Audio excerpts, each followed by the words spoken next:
Hello guys, welcome to my YouTube channel vlog it Sanjay. और सबसे पहले आप सभी को मकर संक्रांति की हार्दिक हार्दिक शुभकामनाएं हैं। जो भी मेरा वीडियो देख रहा है प्लीज़ कमेंट पे लिखिए आपकी संक्रांति कैसी रही। तो चलिए व्लॉग की तरफ। आज मैं कुछ डिटेल शेयर करना चाहता हूँ, तो उसके लिए मैं ये वीडियो बना रहा हूँ। मैं आज ये बताना चाहता हूँ कि मेरा जो वीज़ा का प्रोसेस था वो कितने स्टेजों से क्लियर होके मेरा वीज़ा मुझे मिला है। तो सबसे पहले मैं ये बताना चाहता हूँ कि मैं एक L1A होल्डर वीज़ा हूँ। मीन्स मैं as a project manager US में वर्क करूँगा। वैसे अगर आप देखना चाहें तो यूएस के रिलेटेड बहुत सारे वीज़ाज़ हैं, like B1 B2 F1 H1B L1A L1B and many mores. So हर कैटेगरी के लिए अलग अलग वीज़ा होता है और मैं जा रहा हूँ L1A पे। तो मेरी जर्नी स्टार्ट हुई जब मेरी कंपनी ने मुझे बताया कि दिसंबर में आपकी पेटिशन फाइल करेंगे। H1B और L1A L1B की पेटिशन कंपनी के थ्रू ही आप फाइल कर सकते हैं। आप पर्सनली उस चीज़ को फाइल नहीं कर सकते, मतलब पेटिशन आप खुद पर्सनली फाइल नहीं कर सकते। तो मुझे जब ये न्यूज़ मिली, I am getting very happy that कि my name got selected for the petition. तो मैं बहुत एक्साइटेड था और साथ में डर भी था, क्योंकि मैंने बहुत कुछ सुना था कि वीज़ा ऑफिसर वीज़ा इतनी जल्दी देते नहीं हैं, वीज़ा डिनाइड कर देते हैं, रिजेक्ट कर देते हैं स्टैंप लगाने को। तो खुशी के साथ साथ एक दिल में डर भी था कि क्या ना क्या होगा।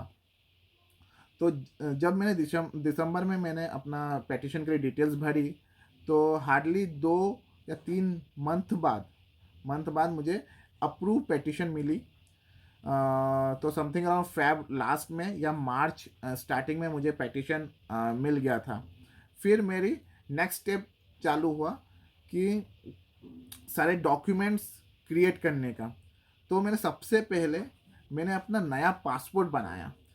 ये रहा मेरा नया पासपोर्ट, ये मेरा पुराना पासपोर्ट है। अब मुझे ये नया पासपोर्ट बनाने की क्यों ज़रूरत पड़ी?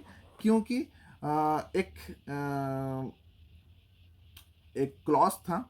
जब मैंने यूएस स्टैंपिंग के लिए डिटेल्स फिल कर रहा था तो एक क्लॉज लिखा हुआ था वहाँ पे कि आपका जिस दिन वीज़ा लगेगा उस दिन से आपका पासपोर्ट का जो एक्सपायरी डेट है वो 6 मंथ तक होना चाहिए। पर मेरा वाला समथिंग अराउंड 4 मंथ या 5 मंथ का था। तो मैंने ये मेरा नया पासपोर्ट ये वाला मैंने अपना नया पासपोर्ट क्रिएट करवाया। तो ये एक हो गया। सेकंड मेन डिटेल्स होती है एक DS-160 फॉर्म भरने की। तो DS-160 फॉर्म कुछ नहीं है, उसमें आपके पर्सनल डिटेल्स, आप यूएस में कहाँ रहेंगे, कौन यूएस में कोई कॉन्टेक्ट पर्सन या कोई direct blood relation in India में कहाँ पे वर्क करते हैं, कौन आपका पैटिशनर है। तो बेसिक बेसिक डिटेल्स आपका वहाँ पे शेयर करनी रहती है। जैसे मैं L1A पे हूँ तो मेरी रोल्स एंड रिस्पॉन्सिबिलिटी क्या होगी, मेरे अंडर में कितने लोग हैं, तो वो सब चीज़ें वहाँ पे मेंशन करनी रहती है। और इसी चीज़ को देख के आपके पास कॉन्सुलेट का जो बंदा होता है, यूएस कॉन्सुलेट का, जब आप वीज़ा इंटरव्यू देने जाते हैं तो इसी में से वो थोड़े ट्रिकी क्वेश्चन पूछ लेते हैं।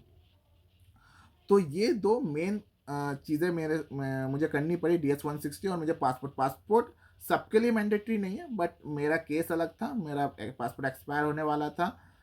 तो इसलिए मुझे नया पासपोर्ट की ज़रूरत पड़ी, नहीं तो सिर्फ DS-160 ही काफ़ी है। देन जब आपका DS-160 फिलअप हो जाता है तो एक DS-160 कन्फर्मेशन पेज आपको रखना है।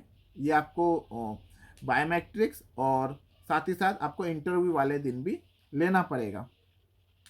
इसके बाद क्या होता है, मेन आता है इसके बाद वीज़ा फ़ी भरने की। तो एक CGI फेडरल का वेबसाइट होती है जिसमें मुझे $190 फिलअप करना पड़ा for taking a visa slot. So अगर आपका यहाँ पे दो केस आते हैं, आप फर्स्ट टाइम वीज़ा स्टैम्प करवा रहे हैं या कि आपका पास पहले से ही वीज़ा स्टैम्प्ड है। अगर आप फर्स्ट टाइम वीज़ा स्टैम्प करवाने जा रहे हैं तो आपको 2 स्लॉट्स बुक करवाने पड़ेंगे। पहला वाला जिसमें आपके बायोमेट्रिक्स होंगे और सेकंड जो आपका पर्सनल इंटरव्यू राउंड होगा, जब आप फेस टू फेस कॉन्सुलेट से बात करेंगे और वो आपसे ट्रिकी या नॉर्मल क्वेश्चन पूछ सकते हैं। और जब वो सेटिस्फाई होंगे तो आपको वीज़ा स्टैम्प करके दे देंगे। और सेकंड होता है एक इंटरव्यू वेवर प्रोग्राम, और उसको शॉर्ट फॉर्म में बोलते हैं IWP। उसमें क्या होता है, आपको बायोमेट्रिक्स की ज़रूरत नहीं है, इंटरव्यू की ज़रूरत नहीं है, पर उसकी फुलफिल रिक्वायरमेंट ये है कि आपके पास पुराना कोई US का वीज़ा होना चाहिए। और इसमें भी एक छोटा सा क्लॉज है, अगर जो एप्लीकेंट है उसकी एज अबव 80 हुई, मतलब कोई आपका एप्लीकेंट है जिसकी एज अबव 80 हुई, तो उनको चाहे उनका पुराना वीज़ा लगा हो या ना लगा हो, उनका IWP मीन्स वेवर प्रोग्राम में एक्सेप्टेबल है। प्लस वैसे ही अगर बच्चा है, मीन्स अगर वो 14 ईयर्स से छोटा बच्चा है, 14 ईयर्स है आई थिंक, यस 14 ईयर्स है, 18 ईयर्स का है, मेरे को एक बार देखना पड़ेगा, पर जो चाइल्ड रहते हैं या माइनर्स बोल सकते हैं, माइनर, हाँ तो 18 ईयर्स के नीचे ही होगा। माइनर्स जो होते हैं, माइनर्स वर्ड वहाँ पे लिखा हुआ है, तो मैं वहाँ पे एज नहीं लिखी हुई, तो मैं माइनर्स से ही डिनोट करूँगा। और माइनर्स जो हैं उनका एक क्लॉज है कि अगर पाप उसका फादर और मदर दोनों के वीज़ा स्टैम्प्ड है तो उनका वेवर प्रोग्राम में जाएगा। तो ये 2-3 क्लॉज है। अब मेरा जैसे मेरा न्यू US वीज़ा पास स्टैंपिंग था, तो मुझे 2 स्लॉट बुक करने पड़े जो मेरी कंपनी ने बुक करके दिए। सो पहला जो स्लॉट था वो था बायोमेट्रिक्स का। तो बायोमेट्रिक्स में ज़्यादा कुछ नहीं रहते हैं, आपसे पासपोर्ट मांगते हैं, DS-160 फॉर्म मांगते हैं जो मैंने बताया था, कंफर्मेशन नंबर वो रखते हैं आपसे। सिंपली आपसे नाम पूछते हैं, बर्थ डेट पूछते हैं आपसे, जैसे अपना आधार कार्ड में अपने फिंगरप्रिंट दिए हुए हैं वैसे ही सेम प्रोसेस है, जैसे अपने पासपोर्ट पे दिया सेम वही प्रोसेस है। ये 4 finger first, then this 4 finger and then thumb, इसका आपका बायोमेट्रिक्स लेके वो, और कुछ नहीं करते, बस आपका वहाँ पे काम खत्म हो जाता है। हार्डली वो 5 मिनट्स का काम होता है वहाँ पे। सेकंड जो नेक्स्ट डे होता है, नेक्स्ट डे या फिर जब भी आपका स्लॉट्स मिलता है फेस टू फेस राउंड का, तो वहाँ पे आप कोई भी इलेक्ट्रॉनिक्स आइटम्स नहीं लेके जा सकते। इलेक्ट्रॉनिक्स आइटम मीन्स इवन आप स्मार्ट वॉच तक नहीं लेके जा सकते। सिर्फ एक फोल्डर होता है इस टाइप का जो मैं लेके गया था, इस टाइप का फोल्डर होता है जो बाहर से सब कुछ दिखना चाहिए कि आपको किस टाइप के डॉक्यूमेंट्स आप लेके जा रहे हैं, सिर्फ डॉक्यूमेंट्स होना चाहिए, नथिंग एल्स। फ़ोन, हाँ नॉर्मल एनालॉग वॉच जो नॉर्मल ट्रेडिशनल वॉच आती है वो आप पहन सकते हो, पर स्मार्ट वॉच अलाउ नहीं करेंगे, पर्स अलाउ नहीं करते हैं, कार्ड अलाउ नहीं करते। सो आप एक बार वो रूल्स पढ़ लीजिएगा। तो मैं ये सिर्फ ये फोल्डर लेके गया था जिस विथ माय ऑल डॉक्यूमेंट्स। और वहाँ पे सिक्योरिटी चेक बहुत टाइट होती है, वहाँ पे आप सिक्योरिटी चेक होगी बहुत टाइट। वो सिक्योरिटी चेक होने के बाद आप अंदर जाएंगे, वहाँ पे बहुत बहुत लोग होते हैं, बहुत लोग। आप दिल में धड़कन तेज हो जाती है जब दूसरे का आप सुनते हैं कि आपका अप्रूव हो गया, आपका रिजेक्ट हो गया है। तो खुशी भी होती है कि अप्रूवल्स हो रहे हैं, रिजेक्शन हो तो डर भी लगता है। तो वो एक माहौल रहता है, एकदम शांत माहौल, और आप सुन सकते हो जो वो लोग बोल रहे हैं, जो कॉन्सुलेट क्वेश्चन कर रहे हो, आप सुन सकते हो कि वो क्या बोल रहे हैं, क्या आंसर दे रहे हैं। तो यही चीज़ माइंड में रख के मैं पहले तो काम था कि क्या करना है क्या नहीं, देखेंगे जो होगा, मैं काम था। फिर मेरा नंबर आया तो मुझसे पूछा गया कि सबसे पहले अपने डॉक्यूमेंट्स दीजिए। तो मैंने उनको अपना I-797, जो आप बोल सकते हैं एक टाइप से पेटिशन का फर्स्ट फॉर्मा होता है, वो हमने दिया, जिसमें मेरी डिटेल्स होती है कि मैं कहाँ पे जाके वर्क करूँगा क्या नहीं। मैं आपको एक फॉर्मेट दिखा देता हूँ, इस टाइप से होता है I-797। अगर आप देखने जाए तो इस टाइप से I-797 होता है। ये देखिए यहाँ पे बी लिखा होगा, I-797B। ये डॉक्यूमेंट होता है जो आप वो लोग मांगते हैं। प्लस आपसे आपका पासपोर्ट मांगेंगे। सेकंड, आपसे DS-160 का कंफर्मेशन नेम। अगर आप मैरिड है, बच्चे साथ जा रहे हैं, तो मैरिज सर्टिफिकेट और चाइल्ड सर्टिफिकेट लेना ना भूले। तो ये चीज़ है। उसके बाद आपसे क्वेश्चन पूछेंगे। मेरे से क्वेश्चन पूछा गया था कि वैसे अगर L1A का अगर अपन सिनेरियो देखें तो बहुत क्वेश्चन पूछते हैं, पर मेरा लक अच्छा था क्या नहीं, मुझसे सिर्फ एक क्वेश्चन पूछा गया कि आप इस अपने ऑर्गेनाइजेशन के साथ कितने साल से हैं। तो मैंने बताया 2015 से मैं इस ऑर्गेनाइजेशन में वर्क कर रहा हूँ। तो एक ट्रिकी क्वेश्चन उन्होंने बाउंस बैक किया था मुझे। मैंने उनको 2015 बोला, स्पेशली एकदम क्लियरली बोला कि I work for this organization for from 2015। तो उन्होंने एक ट्रिकी क्वेश्चन मेरे को बाउंस बैक किया, is it 2010? She doing something on computer and she said is it 2010? So ये एक ट्रिकी क्वेश्चन था। अगर आप बोल देते हाँ, तो वहाँ पे आपका रिजेक्शन होने के चांसेस थे।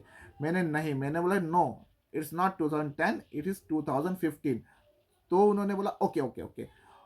और उन्होंने उन्होंने एक मुझे ये slip the.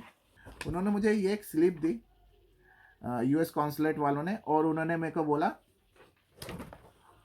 Your visa has been approve. जैसे मैंने सुना, मैं वहाँ पे शॉक खड़ा था कि ये क्या हो गया मेरा, इतना बस एक क्वेश्चन में मेरा वीज़ा अप्रूव हो गया। और मैंने उनसे वापस क्रॉस कर, is it done? So she said yes, you go and pack your bags. Just simply said that go and pack your bags. तो मैं खुश हो गया ये लेके।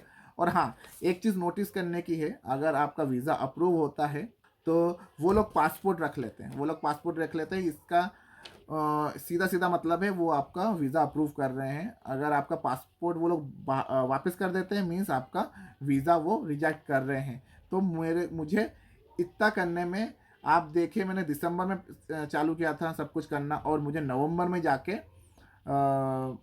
मेरा वीज़ा स्टैम्प हुआ। मीन्स पूरा 1 साल का टाइम लगा मुझे वीज़ा लेने में, और मैं अब जनवरी में फ्लाई करने जा रहा हूँ। तो आप लोग बताइएगा ये वीडियो से आपको कुछ हेल्प मिली हो। और अगर आपको कोई भी क्वेश्चन है वीज़ा रिलेटेड या कोई भी, और अभी और वीडियोस आएंगे ब्लॉग्स के रिलेटेड कि ट्रैवल कैसे कर रहे हैं, यूएस का पूरा कल्चर जैसे मैंने कल के वीडियो में बताया था, तो सब कुछ कवर करेंगे। प्लीज़ बने रहिए। और कल हो सके तो मैं अपना पैकेजिंग बता दूंगा कि कैसे क्या पैकेज लेके जा रहा हूँ मैं, कितना क्या लगेज लेके जा रहा हूँ साथ में, क्योंकि सबसे मेन हेडेक वो लगेज का ही है। क्योंकि सामान सब लगता है कि सब ले ले सब ले ले, अरे ये बचा हुआ है वो बचा हुआ है, पर वही अपने 23 kg के जो बैग्स देते हैं, 2 बैग्स अलॉट होते हैं 23 kg के ईच, उसमें सब कुछ लेना बहुत मुश्किल है। तो कुछ इम्पॉर्टेंट सामान है जो मैं बताऊंगा आने वाले वीडियोस में, तो उसको आप नोटिस करके रख सकते हैं। अगर यूएस जाना है या कोई भी इंटरनेशनल ट्रैवल कर रहे हैं तो वो सब चीज़ें मायने रखता है। तो आज के लिए इतना ही रखते हैं, और कल मैं अपना लगेज पैकेज और वो सब भी दिखा दूंगा कि कैसे क्या हो रहा है। तो अगर आपको इस वीडियो में कुछ भी अच्छा लगा है तो प्लीज़ सब्सक्राइब करें, कमेंट करें और लाइक करें। Thank you guys.